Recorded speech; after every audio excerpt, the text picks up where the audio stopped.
अगस्त्य मुनि ने कहना जारी रखा। पिता की आज्ञा पाकर कैकसी विश्रवा के पास गई।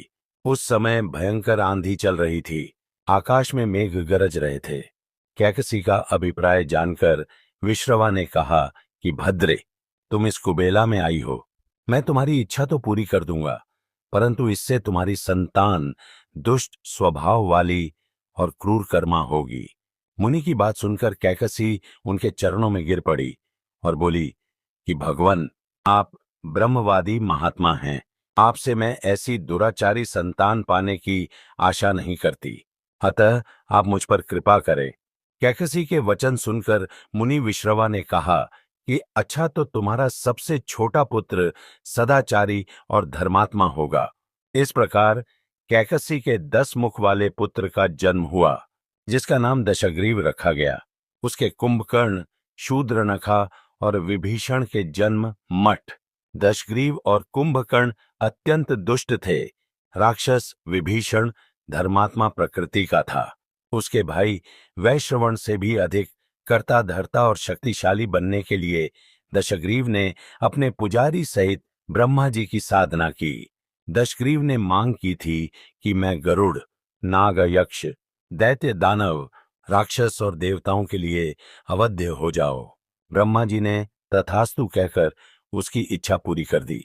विभीषण ने धर्म में अविचल मति का और कुंभकर्ण ने वर्षों तक सोते रहने का वरदान पाया। फिर दशग्रीव ने लंका के राजा कुबेर को विवश किया कि वह लंका छोड़कर अपना राज्य उसे सौंप दे। अपने पिता विश्रवा के समझाने पर कुबेर ने लंका का परित्याग कर दिया और रावण अपनी सेना, भाइयों तथा सेवकों के साथ लंका में रहने लगा। लंका में जम जाने के बाद अपने बहन शूर्पणखा का विवाह कालका के पुत्र दानवराज विद्युविहुआ के साथ कर दिया।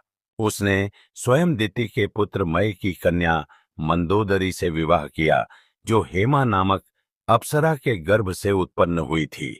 विरोचन कुमार बलि की पुत्री वज्रज्वला से कुंभकर्ण का और गंधर्वराज महात्मा शैलूष की कन्या सरमा से विभीषण का विवाह हुआ।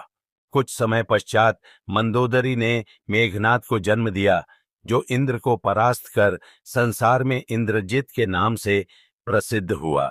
सत्ता के मद में रावण उच्छृंखल हो देवताओं, ऋषियों, यक्षों और गंधर्वों को नाना प्रकार से कष्ट देने लगा।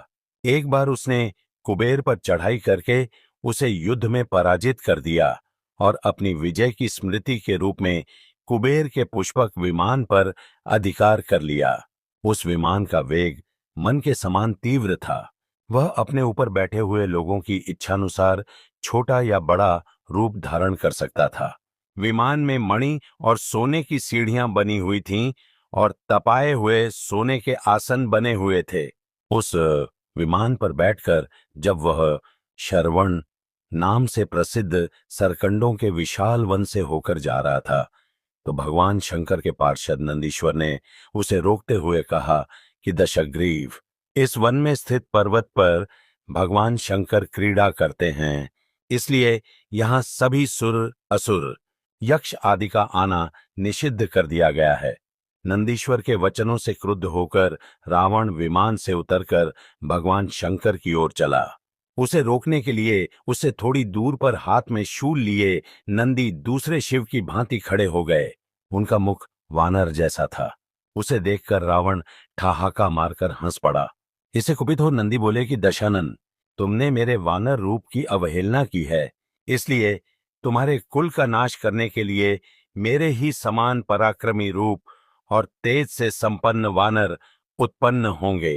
रावण ने इस ओर तनिक भी ध्यान नहीं दिया और बोला कि जिस पर्वत ने मेरे विमान की यात्रा में बाधा डाली है, आज मैं उसी को उखाड़ फेंकूंगा। यह कहकर उसने पर्वत के निचले भाग में हाथ डालकर उसे उठाने का प्रयत्न किया। जब पर्वत हिलने लगा तो भगवान शंकर ने उस पर्वत को अपने पैर के अंगूठे से दबा दिया। इससे रावण का हाथ बुरी तरह से दब गया और वह पीड़ा से चिल्लाने लगा।